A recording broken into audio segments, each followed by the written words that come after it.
জয় শ্রীকৃষ্ণ, রাধে রাধে। আজ আমি শ্রীমদ্ ভগবদ্গীতার তৃতীয় অধ্যায় কর্মযোগের 9 এবং 10 নম্বর শ্লোক আপনাদের পড়ে শোনাচ্ছি। তার আগে গতকাল পর্যন্ত আমি 8 নম্বর শ্লোকটি পড়ে শুনিয়েছি আপনাদের কর্মযোগের। আপনারা তার আগে আমার এই গীতা কথা চ্যানেলটিকে অতি অবশ্যই যেন সাবস্ক্রাইব করবেন। সাবস্ক্রাইব করতে যেন ভুলবেন না। সাবস্ক্রাইব করলে করে কী হবে, আপনি 18টা অধ্যায়ের 700টি শ্লোক পুরোটাই আপনারা শুনতে পারেন। প্রতিদিন আমি 2 থেকে 3টে শ্লোক আপনাদের পড়ে শোনাচ্ছি। ফলে আপনাদের বই না কিনলেও কোনো প্রয়োজন নাই। যদি আপনারা শুনে থাকেন আমার কাছ থেকে, তাহলেও আপনারা পুণ্য লাভ করবেন। যাক, 9 নম্বর শ্লোক। শ্রী শিল প্রভুপাদের গীতার গান। যজ্ঞেশ্বর কহিলেন,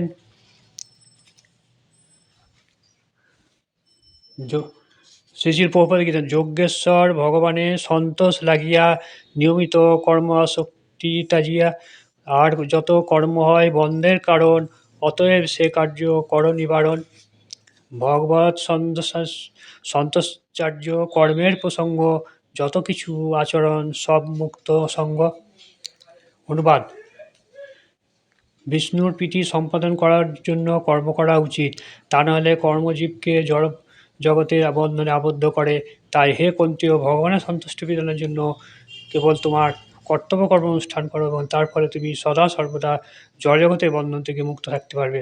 তাৎপর্য অর্থ বিশ্লেষণ: যেহেতু দেহ প্রতিপালন করবার জন্য প্রতিটি জীবকে কর্তব্য কর্ম করতে হয়, তাই সমাজে বর্ণ ও আশ্রম অনুসারে ভিন্ন ভিন্ন স্তরে জীবের বিভিন্ন ভিন্ন কর্তব্য কর্ম নির্ধারণ করা হয়েছে, যাতে উদ্দেশ্যগুলি যথাযথ সাধিত হয়।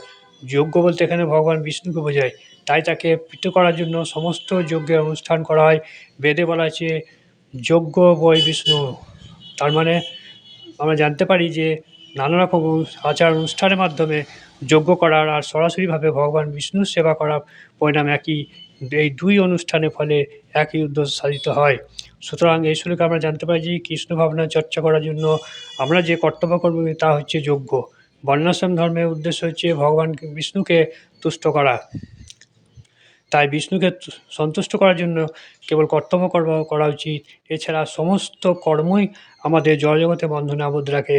সেই কর্ম সৎই হোক আর অসৎই হোক, ভালোই হোক বা খারাপই হোক, সেই কর্মের ফল আমাদের জড়বন্ধনে বেঁধে রাখে।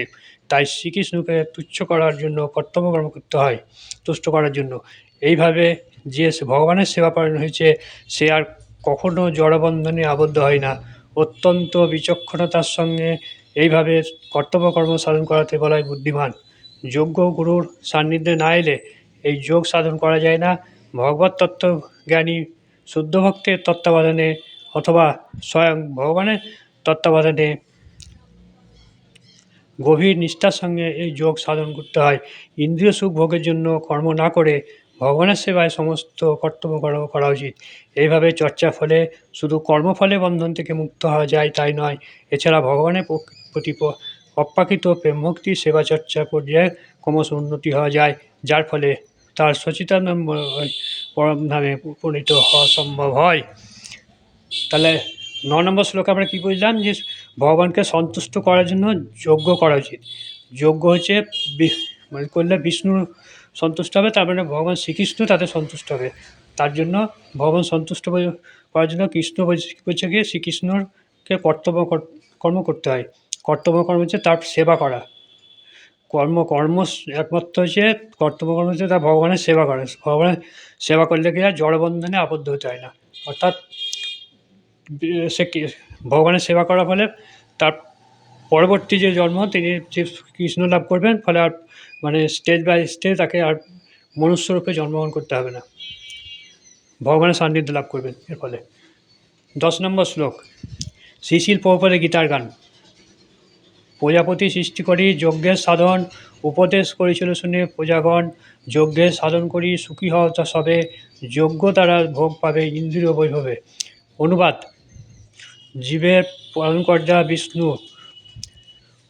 এই জড়জগতের সৃষ্টি করে মায়াবন্ধ জীব নিজধামে ভগবানের কাছে ফিরে যাবার সুযোগ করে দিয়েছেন।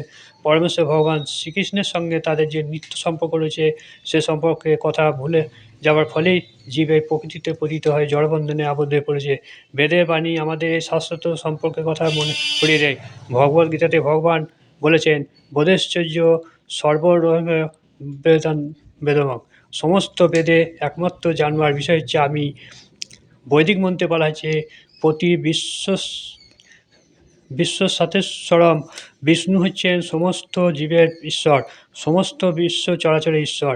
শ্রীমদ্ ভগবদ্গীতাতে শ্রী সুখদেব গোস্বামী নানাভাবে বর্ণনা করেছেন ভগবানই হচ্ছেন সব কিছুর প্রতি বা ঈশ্বর।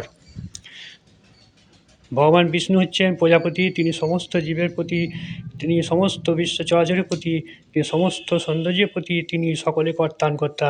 তিনি এই জড়জগতে সৃষ্টি করেছেন যাতে জীব যজ্ঞ অনুষ্ঠান করে তাকে তুষ্ট করতে পারে, তার ফলে তারা এই জড়জগতে নির্বিঘ্নভাবে সুখে ও শান্তিতে বসবাস করতে পারে। তারপরে এই জড়দেহ ত্যাগ করার পর ভগবানের অপ্রাকৃতিক লোকে প্রবেশ করতে পারে। এখানেও 10 নম্বর শ্লোকে সেই একই কথা, যে ভগবানকে সন্তুষ্ট করার জন্য যজ্ঞ করতে হয়েছে। যজ্ঞের মাধ্যমে ভগবানকে সরাসরি সন্তুষ্ট করা হয়, আর ফলে তিনি ভগবানের সান্নিধ্য লাভ করবেন। ভগবান হিসেবে এখানে সব কিছুরই সৃষ্টিকর্তা। এই এটাই 10 নম্বর শ্লোকে এটা হচ্ছে মূল বক্তব্য। তিনি এই জড়জগৎ সৃষ্টি করেছেন যাতে জীব যজ্ঞ অনুষ্ঠান করে তাকে তুষ্ট করতে পারে এবং তার ফলে তারা এই জড়জগতে নির্বিঘ্নভাবে সুখে শান্তিতে বসবাস করতে পারে। এটা হচ্ছে তার বক্তব্য, যে যজ্ঞ অনুষ্ঠান করলে পরে তাকে ভগবান সন্তুষ্ট হয় এবং ফলে মানে সে সুখ শান্তিতে বসবাস করতে পারবে এবং দেহত্যাগ করার পর সে ভগবানের সান্নিধ্য লাভ করবে। আমার এই ভিডিও যদি আপনার ভালো লাগে তাহলে অতি অবশ্যই যেন লাইক, শেয়ার এবং সাবস্ক্রাইব করবেন। নমস্কার।